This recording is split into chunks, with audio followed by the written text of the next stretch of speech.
So they don't eat fish. I thought they ate fish. No. So when God created the hippos, he put the hippo on land. So he first created the elephants and the rhinos, okay. Then he put the hippo on land, and the hippo walked through this grassy area, and he bumped into the elephant, and he ran the other direction because he's much smaller and shorter legs. And he saw this rhino, and he decided, no, this is not going to work. So he ran straight into the water, into the dam there. So when he ended up in the dam, I'll tell you now, it's just gone. So he stayed in this dam, and then when God woke up the next morning and he looked at this hippo, he's like, you can't be in the water. You're going to eat all my fish. No. You're too fat. You can't stay in here. No. You need to get out. You have to be on land. So he took him and he put him back on land. And this hippo saw all of this stuff again, and he's like, no. So he ran straight back into the water. And God, the next morning when he woke up and he looked at this hippo, he said, you cannot live in the water here. You're going to eat up all my fish. And he's like, no, please. There is rhinos, there's elephants, all of them on the outside of there. I'll just eat grass. I promise. I will stay in the water. I'll eat grass. And God is like, no, I can't trust you in this. No. See, he's a... He actually flipped. Yeah. He did a flip there. That's why I say never underestimate anything that is fat. He's doing back some as well. Yep. So God took him out again and he put him on land, and he ran straight back into the water.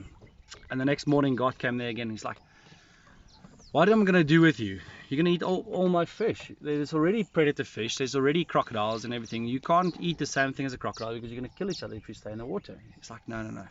Please, I can't live on land with this hippo and elephant. They're going to kill him.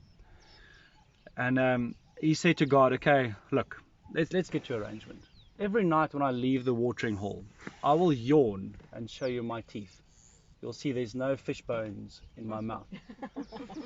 When I get to the first tree outside the water, I'll turn my bum and I'll flick my dung with my tail to break it into pieces. So if you look down, you'll see there's no fish scales in my dung. And then I'll go out and I'll eat water. I'll eat the grass. And then I'll return to water during the day, so we don't have that conflict. So God thought about it. It's like, okay, so you must show me your teeth every night, and you must show me your dung as you leave the water to make sure, otherwise I'm going to put you back on land, and that's where you're going to be. And I'll definitely make sure that you cannot go into water again. And they agreed to that. So every night when a hippo leaves the water, he will yawn to show his teeth as a dominance display. Okay, so he will yawn, show, and it's yawning upwards, okay, to show God his teeth. And he closes, and as soon as he walks out of the watering area, he will flick his dung and spray it all over to make sure that God can see that there's no fish scales in his dung. And then he'll move off and then go feed. Okay. Yeah, question here, why don't they eat trees? Why don't they eat on the bushes and that? Just grass. Why only grass? Because they... Look at all the trees they got here. So... And tell me how damaging is that big bite on that big jaw? So hippos have killed more people than any other mammal species in the world. From one bite? Yeah, so what they will have is they have an extra muscle in their jaw at the bottom.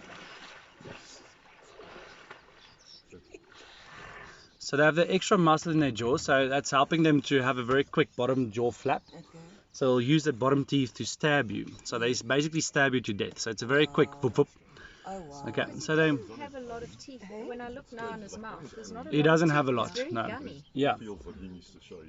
So, but I think this is the reason why he likes to be alone up here and everything like that, because he doesn't have a lot of teeth. So it's almost like he needs some false teeth or, you know, a gum guard or something like that. But I think that's the reason why he stays up here, because he can't really fight with other males, because his teeth is broken and it doesn't have a lot of teeth left here. See how he's exposing his body? It's okay, boy, we're going to leave your water, don't worry. You can have your own watering hole there, don't worry. I love this. I wonder what this is. This is a big image here. Can't see people.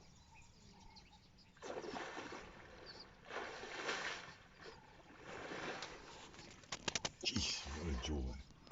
so he's got 4 teeth, but that one is long and really stumpy.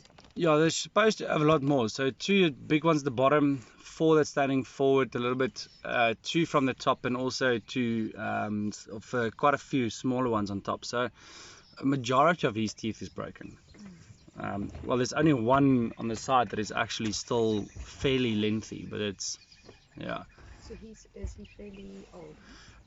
It's very difficult to say if he's old, because usually the old males will have this very broad mouth and sockets on the side because of their big teeth, but this one doesn't have it. So it's, I don't really know how old he is, but because his teeth broke, it's difficult to actually say. Oh, whose was that? Who owes drinks this evening?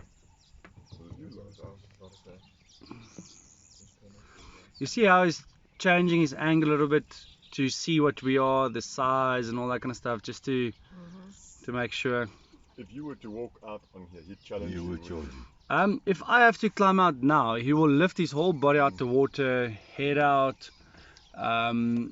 with his head a little bit lower, but his whole back and shoulders out to try and make himself look big.